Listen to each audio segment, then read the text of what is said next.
Evening, everybody.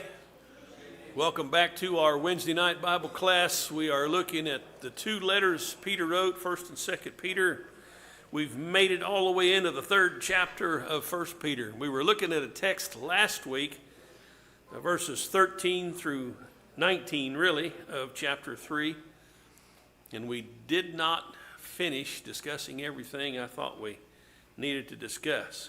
So, We'll read this and go back into it, but before I do, anybody got any holdovers from last week or the week before, anything you want to pull back in tonight and make an observation about or ask questions about or talk about at all? Nobody got anything? All right, let's look at 1 Peter chapter 3, starting at verse 13. Peter asks, who's there to harm you if you prove zealous for what's good? But even if you should suffer for the sake of righteousness, you're blessed. And do not fear their intimidation, and do not be troubled, he quotes. But sanctify Christ as Lord in your hearts, always being ready to make a defense to everyone who asks you to give an account for the hope that's in you, yet with gentleness and reverence. And keep a good conscience, so that in the thing in which you are slandered, those who revile your good behavior in Christ will be put to shame. For it's better, if God should will it so, that you suffer for doing what is right rather than for doing what is wrong. For Christ also died for sins once for all, the just for the unjust, so that he might bring us to God, having been put to death in the flesh, but made alive in the spirit, in which he went and made proclamation to the spirits now in prison. And then goes on from there. Last week we did cover down through verse 15, as I recall, and I wanted to pick it up again at verse 16, there where it talks about the good conscience. How do you keep a good conscience? It's an easy answer, and that's probably why you're not saying anything, because it just seems so elementary. You do the right thing. You do the right thing. I won't ask how many of you have a good conscience right now, because that might make us uncomfortable to volunteer that kind of information one way or the other. But I think probably all of us would qualify to raise our hands based on the view the world would have, because the world is looking at things a little bit differently than we would. Although there were some charges leveled against the first century Christians regarding their Christianity. Anybody know what some of those charges were? You'll find them interesting, I think. Cannibalism. Why would they charge them with cannibalism? Eat flesh and drink blood. They eat the flesh of their Messiah, their prophet. What else? How about atheism? Why would they be charged with atheism? They did not believe in the state gods, and so they were charged with atheism. And those things might sound ridiculous, but Christians are charged with ridiculous things today as well. So it's always possible for people to bring accusations against good people. I mean, when you stop and think about it, what do you read about in the 4th chapter of Genesis? Two brothers making sacrifices. One makes a good one, one does not. What does the one who does not make a good one do? Kills his brother. Kills his brother. And that seems typical. When you go down through the history that God has given us in the scriptures, somebody's always accusing those who were doing right of doing wrong. Who was the worst king Israel had? Ahab. I would say it was Ahab, pretty handily. It was Ahab. And he accused of Elijah of being the troubler of Israel. So think about that. Ahab calling Elijah the troubler of Israel when he was the worst king morally and spiritually that they ever had. So, yes? Back in that time era, also they were accused of burying the dead. Oh, yes. Burying the dead? They didn't have a place to bury. So the Christians were burying the dead and paying for the ground. And they were criticized for that. Almost anything if you're on the wrong side of the politics. And that's what happens quite often. But in the end, history has a way, as it's recorded later, and as God controls the providence of what's recorded, showing who really was right in the long run. I mean, if we were to go back to all the different squabbles and struggles, just around the time of the Civil War, I would like to think that I would have been on the side of those who were for abolition. By the way, from the very founding of this nation, there were founding fathers who were totally for abolition. They did not want slavery to be a part of our country, but it became a part, and it won out until everything came to a head about the time of the Civil War, and that was one of the huge issues that was fought over. But later on, history shows to us it's obvious which side was right and which side was wrong as far as that issue goes. And this is the same thing we will count on as Christians, because it won't just be the judgment of the world or the judgment of the culture or the judgment of society who is right and wrong. The thing came up, I think it was during President Obama's term. He talked about being on the wrong side of history or the right side of history. The only history that's going to matter in the long run is God's, because that's the most accurate history there is, and he's the one who says, he sets the standard. And so that's what Peter is talking about here. I can't talk too much. I'm going to get into my Sunday night sermon. I can't do that because that's cheating, I think. But time is where we are. But God is not in time. He is in eternity. He's always been in eternity. He will always be in eternity. But he brought time into existence. It's like he's on the outside and boom, he brought time into the inside. And time is finite. It has a beginning and it will have an end. And only God knows when that end will come, but that end is there. It's in place. When Paul talked about Jesus and the resurrection on the Areopagus, he talked about the God who had set a time and will judge the world on a day that he has fixed. Well, let's go there and look at that real quick. This is Acts chapter 17. And Peter is pointing us. He started out the letter talking about our inheritance that's reserved in heaven. He started out talking about eternity and the blessings that wait for us to be inherited. And that's what Paul is talking about here. Let's see here.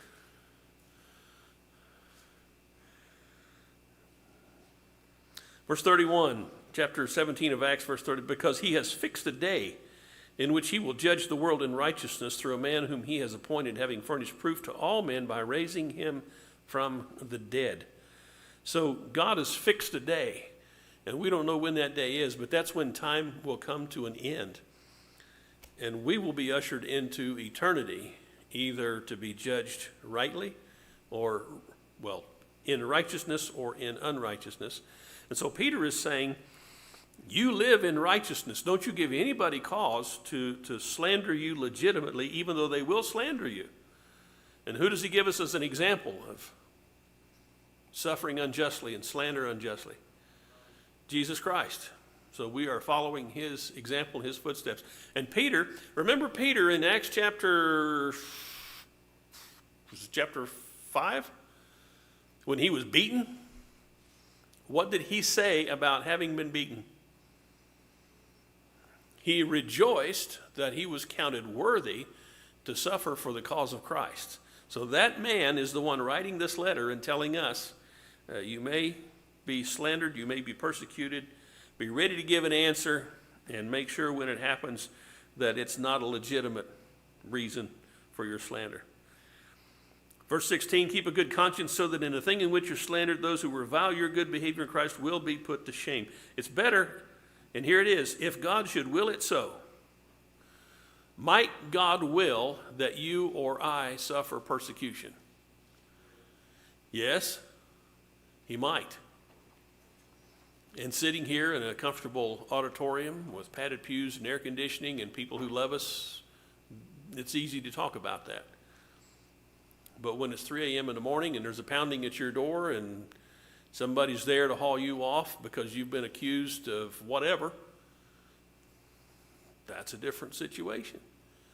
It might not be as easy then. Or when you're in a crowd, you're up in the stands at a football game and somebody's, hey, aren't you the Church of Christ guy down there? And that might not happen around here because most other people go to church around here too. But when you're in a public place and you're accused of being a Christian and a bunch of people happen to be there who would mock you and make fun of you for that, there's the opportunity to stand up for what you know to be right. And those times can happen to us sometimes before we know it.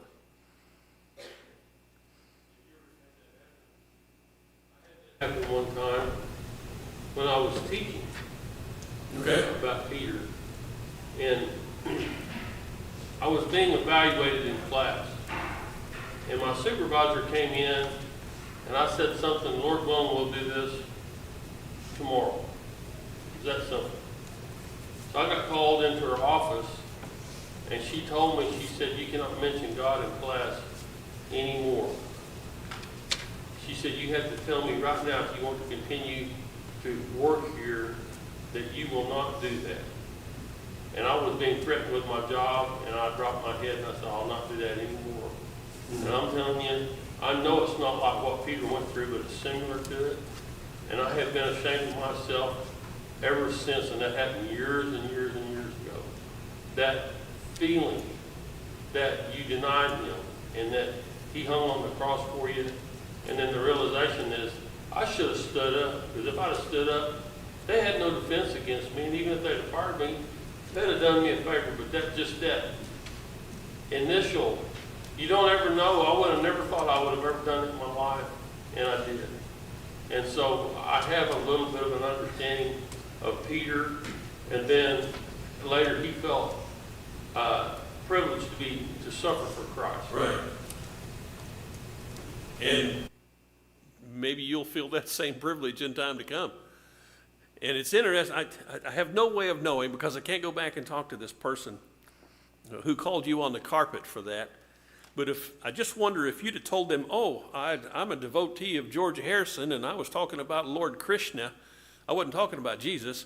Can I talk about Lord Krishna? And I know it sounds crazy, but a lot of people, well, that's okay. And maybe that's not true. But I know a lot of things fly in our culture. For example, well, I'm going to get in trouble for this. You say anything about the trans community or the gay community or the lesbian community, even if you're quoting the scripture that addresses those practices. And by the way, is every Christian under an obligation to love each one of those people? That's an amen. Yes, we are. We are. But what is love if you know somebody's practicing something that God calls an abomination? Love is not to say, you're just fine. You just go right ahead. That's not love. That's not what Jesus did. Jesus showed love by telling us the truth. And sometimes I don't like it when he tells me the truth about myself. But I read this book and I see the truth about myself, and it's not always easy to take. Nevertheless, that's what real love is. However, if you say something about a Muslim, then you're xenophobic or you're biased against Muslims, and it's a peaceful religion. However, what do most Muslim teachers teach about the homosexual community? Most Muslim nations, you go there, you better not let them know. But they'll get a pass, and we won't. What's that? Okay. Paul? I see that kind of double standard that is applied, except for us, for Christians. To me, that's very validating. It's like a human, it's a very physical way of highlighting, wow, this is the one thing that's from God because it's the only thing that the world rejects. Everything else gets a pass. Man, you headed me off at the pass. That's where I was going with that, because to me that's the validation of the reality of the oneness of this faith. Yes, it's an agape love where you decide to love people regardless of their behavior or even how you feel about them. That's agape love. Paul? Is we are in a predicament. We are heading for a serious predicament because we've lost our tolerance for oppression. You know, I bet previous generations of Christians, probably in our own families, that probably had a much higher tolerance and much stronger bearing than we do. These days, we get frazzled over nothing. I see people in the church that get ticked at somebody else. It's the dumbest thing you've ever heard. But yet, brother and sister, brother and brother will talk to each other, hold on to this thing. And it's like, man, there's bigger trouble coming your way if you can't handle the small stuff. Right. You know, it's coming. We get used to our comforts. We get used to our prosperity. We get used to our security. And if our comfort is in the stuff of this world and our prosperity is in our bank accounts rather than in our treasure laid up in heaven, then when those things become threatened, then we become threatened. But if our confidence is in Christ, and that's what Peter's telling us here, make Jesus Lord of your heart. That's what he says in verse 15. Sanctify Christ as Lord in your hearts, always being ready to make a defense to anybody who asks you for the reason of the hope that's in you. This letter is a letter telling the church, don't be afraid. Yeah, there's a fiery trial coming. It's going to be difficult. You're going to be slandered. You're going to be oppressed. You may be in prison. Some of you may be killed. How did Jesus die? How did John the Baptist die? So John comes preparing the way for Jesus, preaching righteousness. And in the process, did he call some people vipers? Yes, he did. Was he right? Yes, he was. Was he unloving? No, he wasn't. Just because you tell the truth and it's ugly and sounds bad doesn't mean it's unloving. That might be exactly what those people needed to hear, and I believe it was, because Jesus said the same thing. He goes into the temple with a scourge that he's made, and he drives out the animals and turns over the money changers, and it said, you've made my Father's house a what? A den of thieves. What's he calling those people? Thieves. He says, do not judge. However, do not cast your pearls before swine. How do you know who the swine are? Well, you have to make a judgment. You'll know a tree by its fruit. You have to look at the fruit. You have to make judgment. And when he says don't become a judge, he's talking about you're not the one who sends people to hell or says you're good with God and you're not good with God. That's not the point. God has called us to be teachers and not judges. But in the process of being teachers, we have to make some judgments. And some of those judgments are not very pleasant. And when the saints were called on to stand up for Christ, they had to decide what they were going to do. And in writing this letter, he's giving us a heads up. When this happens, be ready for it. If you've prepared an answer, like he says in 3:15, you'll be ready to give that answer. If you thought this through, what's going to happen when this happens? Now, I do this when I go fishing.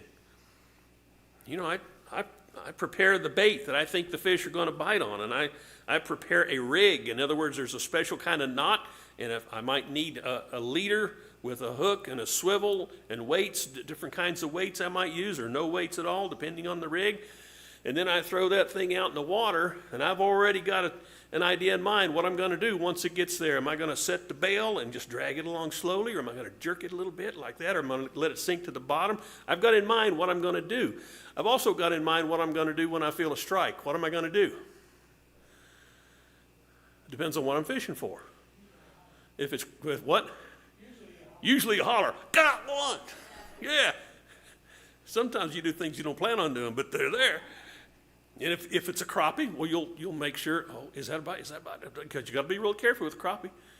A big bass, he'll suck it right in. And when you feel that bass, man, you set the hook hard. And don't be timid. None of this little set the hook stuff. You set the hook and then start reeling, but not too far, not too hard, not too. Why am I telling you that? I'm telling you for something as simple and silly as fishing. I've thought it through what I'm going to do. I'm up in the tree. I'm expecting a big buck. It's usually a little doe. But I've already decided what I'm going to do. Okay, I've marked that tree over there. That's 25 yards. That one's 30 yards. I think when they get behind that tree, when their head gets behind that tree, I'm going to draw, because then they won't be able to see me when they step out. I'm going to get him. I've got a plan. And I got to remember, extend my arm fully, get a clean release, and then watch the flight of that arrow, because you need to watch that arrow to make sure it goes where you're looking, because if you lose sight of that arrow, you don't know where you've hit or if you've hit at all. And then you watch the dumb deer, because if he goes off the wrong direction and you're not paying attention, he'll go off someplace and you'll forget where to go track him. Why am I telling you that? Because for something as stupid as hunting, you think this out. Peter is saying, you're going to be persecuted. You better know what's going to happen when you're put on the carpet. You better be ready. You better have an answer. You better have thought this through. Jesus talked to those who came to him for discipleship. And remember what he told them? Nobody sets out to build a tower unless what happens? Unless he knows he's got enough to finish it. What was he saying? What's that? Discipleship costs something. You better be ready to pay the price. And that's what Peter's doing. He's saying, all right, you're a Christian. You're going to be persecuted. Be ready. He's going to say, gird your loins. Get ready for that. Observations, commentary? All right. Where are we here? Christ is our example. Verse 18, Christ also died for sins once for all. The just, he was the just. For the unjust, I'm the unjust. He died for me, died for you, so that he might bring us to God. And that's what this is all about. We're being brought up before the courts. But when you're brought up before the courts, who are you on your way to? You're on your way to God your whole life. So no matter what happens in between time, it's no big deal. Brought up before the court, well, that's just a little old funky human court. They might throw me in prison. Well, so what? I'm going to heaven. They might take my life. Well, so what? I'm going to heaven. I've got an eternal kingdom waiting for me. The God of glory is going to be there to greet me when I leave this life. And if I leave this life having given my life because I'm standing up for his name, what better could you ask for, really, when you think about it? Now, it takes faith to see that. It takes faith to believe that. It takes faith to do that. It's easy for me to talk about it standing here in a comfortable place. No threat. Faith without works, that's what James says. There's got to be works connected with that faith. Jamie? The line, for Christ suffered once for sins, the just for the unjust, that, he died once and for all. Yes. That is a constant thought for me, for the humility that you gain from that this man, this divine person came 2,000 years ago and knew that Jamie would be here and would be a sinner and would need salvation. And for the millions and billions of people that have come before me and after, maybe.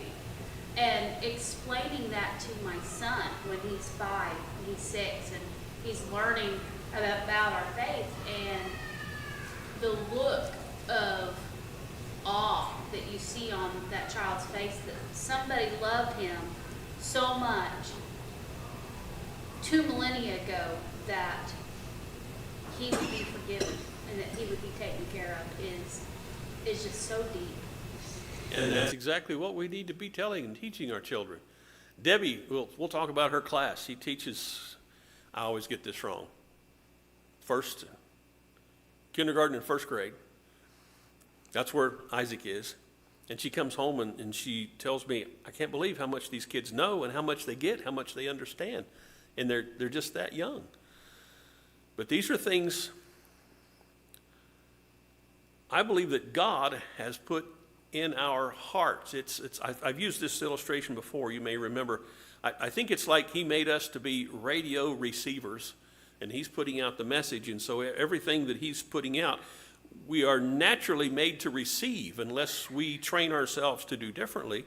We hear it and okay, that makes sense. We read the first verse of the Bible. In the beginning, God created the heavens and the earth. Unless somebody's taught you differently, that all makes sense. Unless you're confused by some other indoctrination, that all makes sense. Yeah, God made everything in the beginning, okay, and everything else follows from there. You read about the resurrection. Well, if God can speak everything into existence, and by the way, the one who was God was Jesus. John tells us that in the first few verses of his gospel, that Jesus was the Word who spoke the universe into existence. Then when God, by his word, raises Jesus from the dead, it's, well, that's no big deal. No big deal at all. So what about when this life is over? You think about the throne of God and the power and the majesty and the awe-inspiring wonder of that throne. There isn't any collection of powers in this present world or in all the worlds that have been and all the thrones that have been that even begins to compare with the power of that throne, and that's the throne before which we'll be judged. And if you are there with the blood of Christ on you, you don't have any worries. You're part of the family. Well, I don't deserve that. Yeah, that's never been the point for you to deserve it. Jesus deserved it, and he gave it to you when he died for you on his blood. That's what Peter's writing about. That's what Jamie's talking about, this awe-inspiring fact that Jesus died once. The just man for the unjust man. He died for me. So when I go before that throne, I'm going before the judge who has appointed his son to be my lawyer. And by the way, his son is also the one who's already paid my debt 2,000 years ago. It's a pretty good deal. And I didn't even have to have him on retainer. I do, because I've obeyed the gospel, if you want to see it that way. But you see these ads on TV every night, depending on what station, and all these lawyers and saying, if this has happened to you, you come see us and we'll take care of you. We'll get you money. And that's nothing compared to what we've got in God. I'm sorry, I'm just palavering on here. Let's go to our next text. It's 1 Peter chapter 4, 1 and 2. Who's got that? 1 Peter chapter 4, verses 1 and 2.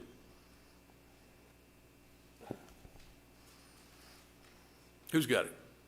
All right, Amy. Therefore, since Christ suffered for us in the flesh, arm yourselves also with the same mind, for he who has suffered in the flesh has ceased from sin, that he no longer shall live the rest of his time in the flesh for the lusts of men, but for the will of God. Okay. What's he talking about again? More suffering. Who's suffering?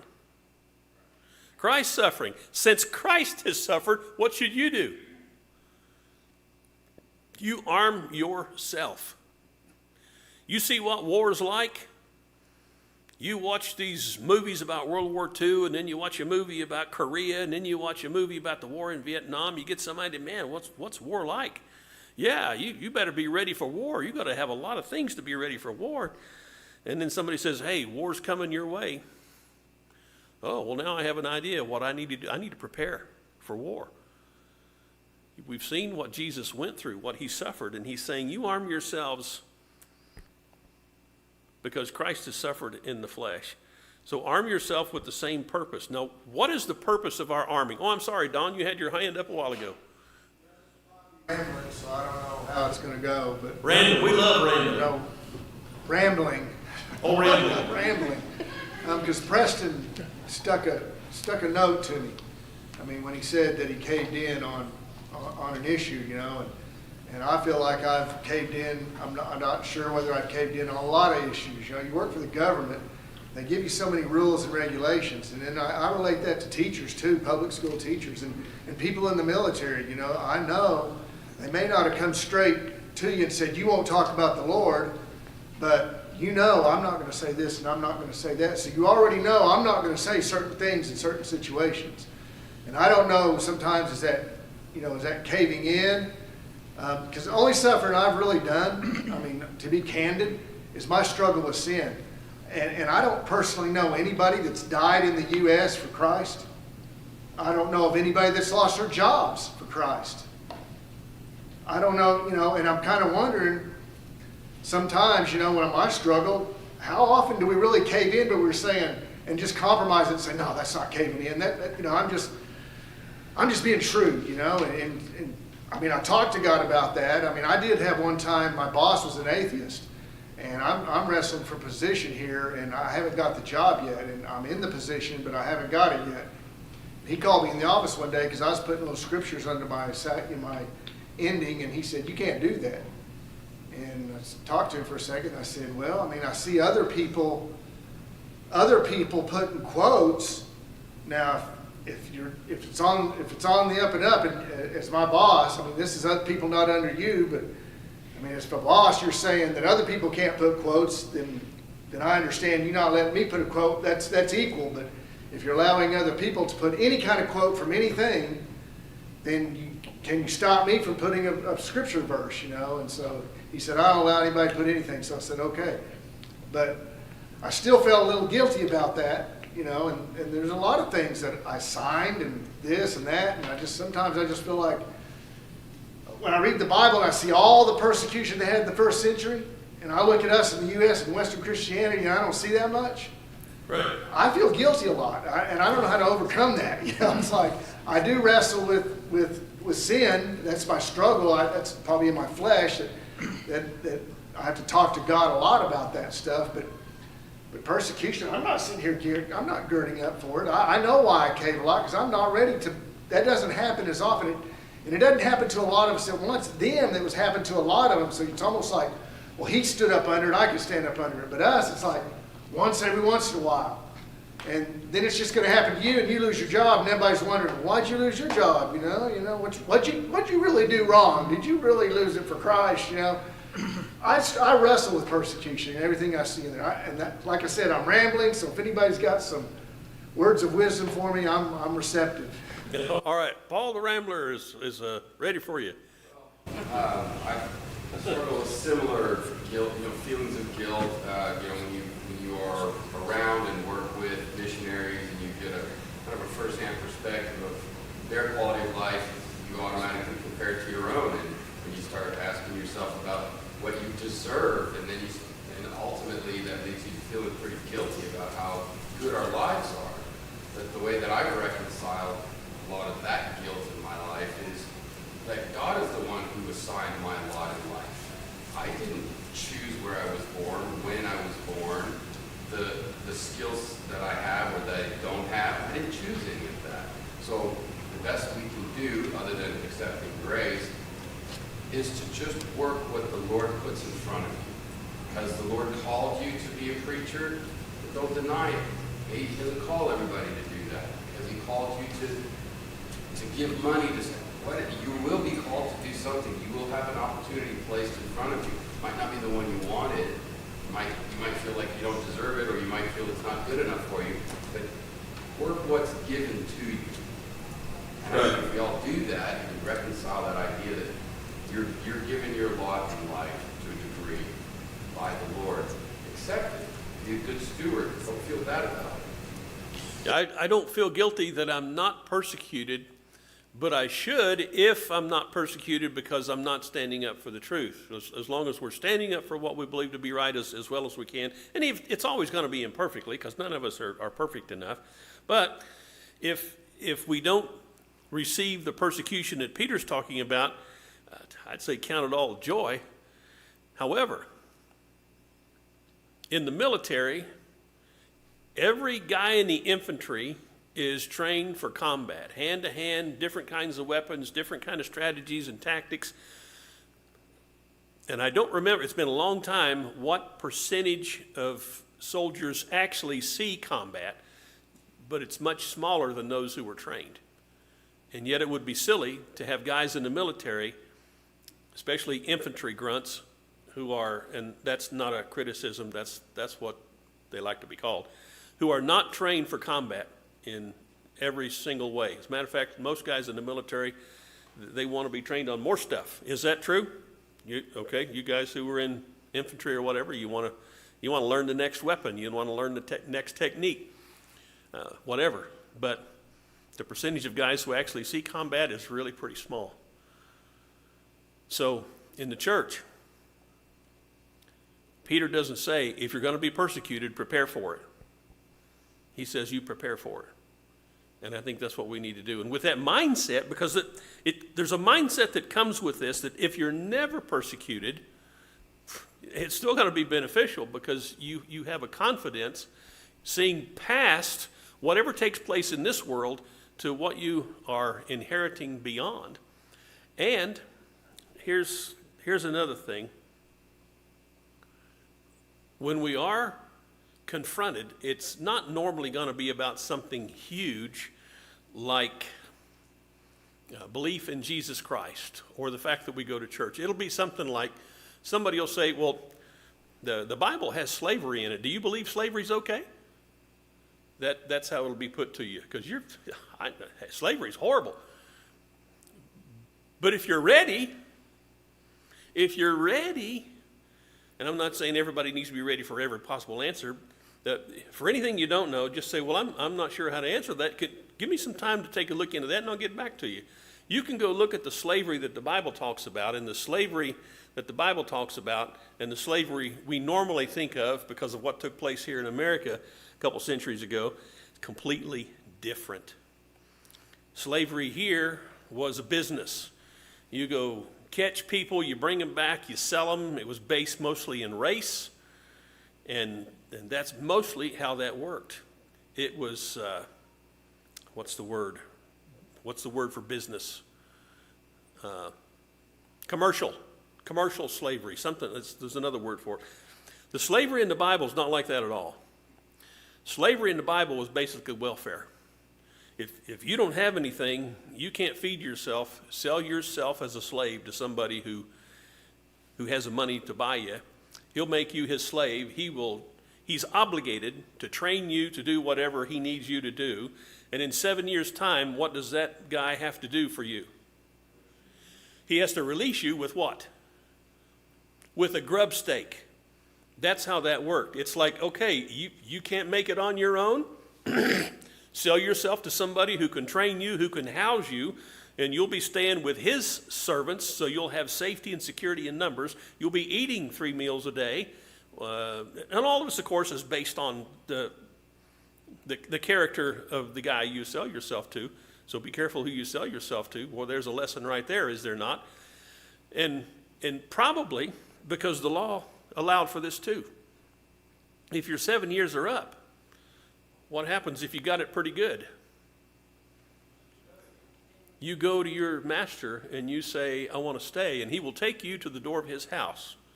And he will take an awl and he will pierce your ear into the doorpost of his house. And now we've got a song. What's that song? Pierce my ear, O Lord, I pray.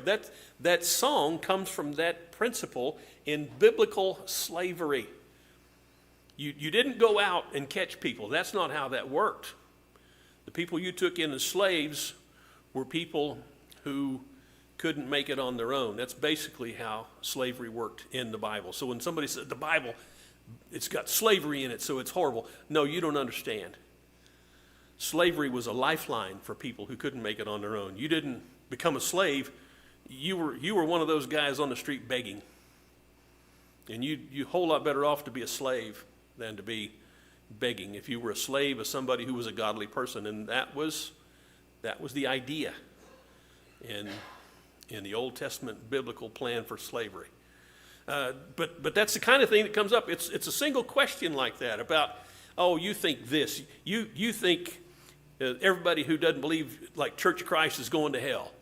That's how people will say things like that. And you have to be ready. What are you going to say? You got to have an answer. You don't have to have it right then. But you can say, well, that's interesting. Let me check on that and get back to you. Call me. We'll work out an answer. You can take something back to them that'll help them if they're looking for truth. Most people, however, aren't looking for truth. They just want to slap you. Paul? To what I had said earlier about accepting your lot, it's in Ecclesiastes 5:19. Moreover, when God gives someone wealth and possessions and the ability to enjoy them, to accept their lot, be happy in their toil.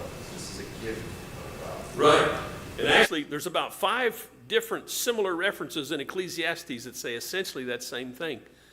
Be thankful for what God's given you. It goes back into Proverbs too. If you've got flocks and herds, you better look to your flocks and herds, because those are where your income comes from. God doesn't say you're greedy and you're lustful if you're caring all the time about your flocks and herds. And no, it's a gift from God. You're being responsible. What did God do for Abraham? He made him rich. What did he do for Jacob? What did he do for Isaac? Made all those guys rich. What did he do for Job? In the end, he made him rich again. He made him rich to begin with, and he made him rich again. Wealth is not the problem. Paul said it's the love of money that is the root of all evil. Money is a fantastic servant, but it is a horrible master. Preston? I appreciate the comments, but I was thinking after that happened, I think about whenever, I think God told Mary that, you know, she was going to conceive, and the comment she made, here I am, your servant, do with me as you will. And that's the frame of mind that I need to have like Jesus. I must be about my Father's business. In whatever situation I am, wherever I find myself, that's the kind of attitude that I need so that I can serve God. And think about this. There was Peter. He was with Jesus for 3 years, just like the other apostles. Jesus tells him flat out, Peter, you're going to deny me 3 times before the cock crows. And Peter said, that's never going to happen. And then it's like, it happened, and Peter was caught off guard. Like, wait a minute, this isn't supposed to be happening. Jesus is not supposed to be arrested. However, how many times did Jesus tell him that was going to happen? Over and over and over, he told him, and he just didn't get it. So when it happened, it's like he wasn't ready, and he responded in a bad way. He denied his Lord. And then the rooster crowed, and what did Peter do? He wept bitterly because he had a conscience, and he really did care. He really did have faith. But at that point, he just dropped the ball. But the thing about those kind of situations is, I've learned from my own times of dropping the ball. Those times are what you'll remember that reinforce your desire to not let that ever happen again. Don? I was about to say that there's situations that come up that you fail, and now you're girding up your loins, so to speak. You're preparing yourself for the next time. You know, it seems like that it happens so many times that way, but that's the way it is. It seems like, oh, well, I failed here. I need to be ready for this next time, you know. And so I think Preston did the same thing. I need to be ready for this next time. You know, it's not like you give up and say, okay, I'm just going to cave into everything. You're gearing yourself up, saying, okay, how am I going to deal with this? Because we go to God. We say, look, I don't know if I did the right thing here, but I'm going to give it to you. I'm going to walk in the light with you. I'm not sure if I'm searing off my conscience as with a hot iron, or if I'm being shrewd, or, you know, that's how what gives me comfort, is always walking with God and always talking to Him and ready. And so for the situations I need to change what I did the last time, then I try to change it. And if I'm confused, then I give it, if I'm caving in, you're just going to have to help me one way or the other. Because sometimes my brains fall out. I'm like, I don't know which way to go. You know? I don't want to lose my job, you know, or whatever. But I'm glad that the kingdom does not depend on my every decision being right. The kingdom is much more than that. So, anybody else got anything before we close, Bobby? It's interesting he said that you give defense and not an offense. Right. In other words, what he's saying is you do this with meekness and with love, and because usually when you approach that way, that's offensive. You're trying to get some conflict out of you rather than a liberation. And so he said, be ready to defend yourself with meekness. In other words, don't look at it as a confrontation. Right. This is just an argument. It's not it. Here's why. And let it go. It's like, if you could imagine, all right, the historians in heaven are writing this down, how this is happening. What do I want the historians to write about me and my response? Do I want them to write that I was as honest and humble and Christ-like as possible in my response? Or that I was militant and angry and whatever? You think about it. It's going to be written down. Thank you all for your kindness and your patience and your participation tonight. We'll come back to it, Lord willing, next week. Lord willing, Preston. We can say that here.